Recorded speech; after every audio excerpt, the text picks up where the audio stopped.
Hello， 大家好，我是妮妮家的汉堡，今天继续为大家带来搞笑脑洞美漫《辛普森一家》第24季第17集，展开元素周期表，单拎出土和硅，再拼凑几个字母，辛普森一家就正式开始了。作为家庭主妇，辛妈一向尽职尽责，在碗里打上几个鸡蛋，再混入面粉和水搅拌，完成之后再倒入纸杯，放进烤箱，再到蛋糕烤好成型，再抹上奶油和装饰，纸杯蛋糕就大功告成了。最后就是将它们全部送去教堂义卖，这一捆捆的钱就是辛妈的全部收入了。这天，辛爸正在工位上精心打扮，神秘兮兮地告诉朋友们：“我今天要和一位有夫之妇幽会。”不用他说，他们就能猜到是辛妈。偏偏辛爸还以为自己的话术有多么高明，殊不知莱尼和卡尔早就对此无感了。这次的约会可以说是辛爸精心准备的。午餐他选择了镇上最酷的寿司店，刚进门，辛妈就被眼前的场景惊呆了。一个小型的人造瀑布里，鱼儿在里面游来游去。然而就是这样生机勃勃的鱼，老板依然觉得它不够新鲜。这时有桌客人想添点酱油，却被服务生拒绝了。他想着用自带的酱油代替，结果老板直接跟他急了，还让他和他祖宗18代都禁止入内。没想到这老板居然如此有个性，辛妈开始有些期待这家店的味道了。味道确实没让人失望，却是特别美味。这样一想，老板不让顾客改动调料也是在情理之中。享受着如此美味，辛妈突然想和丈夫聊聊成年人的话题，那些辛爸平时不曾关心的家里发生的事，比如他想送小青去学游泳，比如当上帝在第7天休息时是做什么去了。辛妈说的兴致盎然，却见辛爸根本没有在听，只一个劲儿的往嘴里胡吃海塞。他有些不高兴，我觉得我说的还挺有趣的。这句话辛爸倒是听清楚了，嘴里的食物还没吞进去就急着解释。不想这不文雅的举动让辛妈更厌恶了，就连面对如此佳肴他也懒得动筷子。为了哄妻子开心，辛爸又扮成了大海象，可这招在辛妈那里早就行不通了。这顿午餐就在不愉快中散场了。尽管辛爸不停地说好话，但辛妈根本不理，眼见他丝毫没有意识到问题所在，辛妈直接打了辆出租车扬长而去。辛妈走后，辛爸彻底慌了，他不知道该如何挽救这段完美的婚姻，于是他选择了逃之夭夭。然而没跑2步他就没力气了，看样子他只能选择迎难而上了。此时在小镇的另一边，也有一对男女即将开始他们的战争。食堂里，辛小妹打开午餐袋，发现三明治夹了许多肉块，看样子是她和小新的午餐弄反了。小新倒是早就知道这件事，因为他不仅扔掉了妹妹的午餐，还把迷你胡萝卜塞进了鼻子里。辛小妹早已习惯了他的这些把戏，也懒得生气，转而询问眼镜仔有什么吃的。这小男孩的午餐确实丰富，但大部分都是肉菜，对于素食主义者辛小妹没甚吸引力。这时他发现了纸杯蛋糕，这倒很适合他，于是他就向眼镜仔表明了自己的意愿。按理说眼镜仔是不会拒绝辛小妹任何请求的，然而他的脑海中突然想起了欲望街车的片段。斯黛拉让斯坦利帮忙清洗碗筷，他却把餐具砸得粉碎，并嚣张地说爷就是这么清理餐桌的。还记得当时小爱的评价是，我的街车可以随时让他上。小胖子对电影情节有些不能理解，也不知道为啥妞儿们就是稀罕白兰度，而眼镜仔呢则是把这些谈论都记了下来。想到这儿，眼镜仔义正言辞地拒绝了辛小妹，蛋糕是我的，我要留着。辛小妹有些惊讶，但也没多说什么就离开了。就在眼镜仔以为自己又搞砸了的时候，辛小妹突然又折返了，还向他道歉，你拒绝了我，我却更敬重你了。听到这话，眼镜仔难以掩饰自己的得意，立刻又指使辛小妹去帮他拿牛奶。没想到辛小妹的脾气出奇的好，还问他要什么味道，但他其实自己都不知道为什么会唯命是从。再看眼镜仔时，他俨然已变成了一个酷盖。听到他骂自己，辛小妹不禁神魂颠倒。之后他又邀请眼镜仔放学之后一起散步，闻此眼镜仔依旧很嚣张，你去就是了，我去不去再说。再说回辛爸辛妈，自那次的不愉快后，辛妈又回归了主妇生活。整理脏衣服的时候，突见辛爸跪着进来了，毫无疑问这姿势是认错来了。他在加油站旁买了一束花，还附有一张道歉卡。辛妈见了，气的确是消了一大半，现在只要像从前一样把卡片塞进抽屉里，这件事情就可以翻篇了。然而抽屉里的卡片太多，这最后一张塞进去后，直接让里面所有的全都飞了出来。看着这漫天飞舞的道歉卡，辛妈的怒火又重新被勾了起来。不，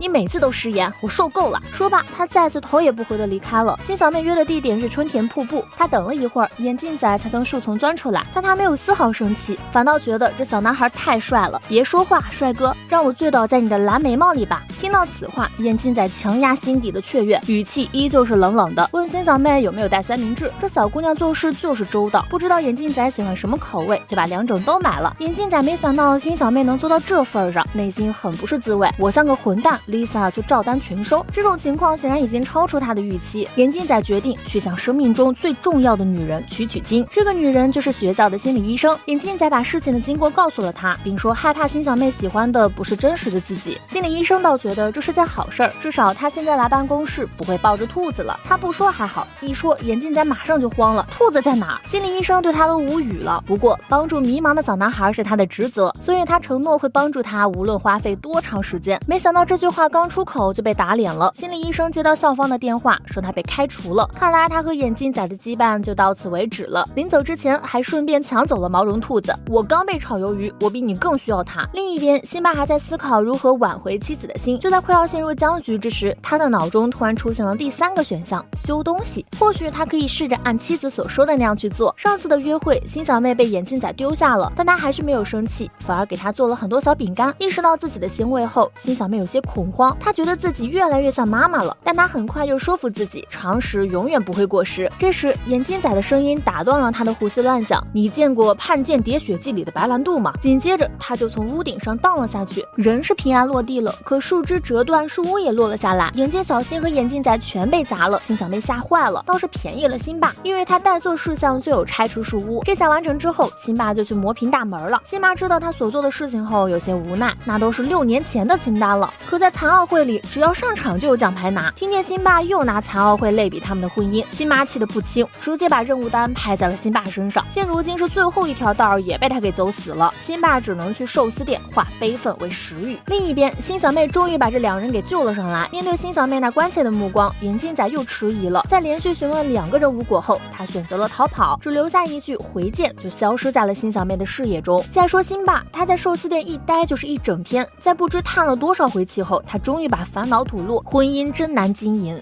随时都有可能毁灭。老板告诉他，婚姻就像是鱼，有的部位味道鲜美，让你不忍心一刀刀把它切开，但有的部位就只能做成主厨推荐菜式。说罢，他就把整条鱼做的餐点送到了辛巴面前。辛巴一边品尝，一边回想老板的话，感觉食欲和精神都得到了满足。这使他想到了妻子，想到将这一切与他分享。他让店员将整份餐点打包后就回了家。辛巴叫醒妻子，将餐点摆在了床上。虽然我开车时忘了原因，但我可以肯定的是，我想与你分享。辛妈看看寿司，又看看丈夫，有些欣慰，又有些忐忑。她不知道辛巴是不是真的改变了，就想再等等。这一等就让她失望了。她还没吃，辛巴就迫不及待拿了一块放进嘴里。这个举动把辛巴好不容易建立起来的喜悦击得粉碎，扔下一句我不饿，就不再理会辛巴了。看妻子又生气了，辛巴也没心情吃，结果那一整盘的美味寿司全都喂了狗。遥远的老板感应到自己的寿司进了狗肚子，直接气得在梦中惊醒。这动静吵醒了他的妻子，也就是那位心理医生。我今天告诉你我被炒了，你都没这么生气。几天之后，眼镜仔又找到了辛小妹，他变回了当初那个温和的小男孩，并对她说 Lisa， 我愿意为你做任何改变，但绝不会对你刻薄，所以我认输了，给你这个纸杯蛋糕。辛小妹本想拒绝，然后就被眼镜仔骂了，你以为你算老几，叫你拿你就拿。所以说人还是不能惯着嘛。再说回辛巴，他的情感问题还没有解决，于是就想到了求助老谋子。刚好老谋子最近在读50度灰，上面说女性想要的就是男人在那方面的满足。原来是这样，辛巴兴高采烈地表示学到了，然后就去了一家能培养夫妻感情的店，还在这里遇到了牧师夫妻俩。真没想到这上帝的代言人背地里也玩这么野。此时辛巴正在家里无所事事，就听闻辛巴满含深意的叫自己去车库。走进去一看，辛巴小心脏被吓得不轻，看这架势，怕不是把人家店搬空了吧。尽管辛巴看上去不是很感冒，但辛巴还是觉得这些道具能帮助他们重燃爱火。说着他就一屁股坐在了那镂空椅子上，然后整个人就这样卡在里面了。好在辛巴身体并无大碍，打了一针肌肉松弛剂就恢复正常了。说实话，辛巴做的这些事没一件真正让辛巴满意的，但他还是很高兴他尽力尝试了，高兴他永远不会放弃哄他开心这件事。女人最喜欢男人这一点了，虽说不是因为那些道具的缘故，但还是有个小道具辛巴挺喜欢的，就是那把卡住了辛巴的椅子，能够让他们并肩坐在庭院里享受晚风。就这样，辛巴和辛妈的婚姻又能延续1个星期了。至于眼镜仔和辛小妹，也找到了适合他俩的相处方式。